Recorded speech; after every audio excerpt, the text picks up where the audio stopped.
Un petit tuto pour vous faire voir comment ça fonctionne au niveau des slides. Déjà sur quel doigt le mettre. Moi j'aime bien le mettre sur l'auriculaire parce que ça permet d'avoir les trois autres doigts derrière pour faire des bricoles. Une erreur que souvent les gens font quand ils démarrent le bottleneck, le jeu au slide, c'est qu'ils ont un peu le doigt qui part en biais et en fait non, le truc qu'il faut bien comprendre c'est qu'il faut démarrer, si je veux faire cette note là par exemple, cet accord là, il faut le démarrer avant. Le slide, ça veut bien dire ce que ça veut dire, c'est-à-dire qu'il faut que ça glisse. Et il faut démarrer avant, donc avec l'index toujours qui freine les sons intempestifs. Et on démarre la note avant. Et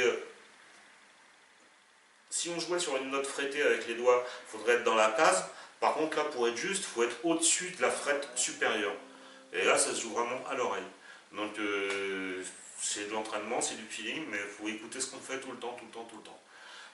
Et il ne faut pas oublier, il ne faut pas y aller comme une brute, il faut plus caresser les cordes qu'autre chose.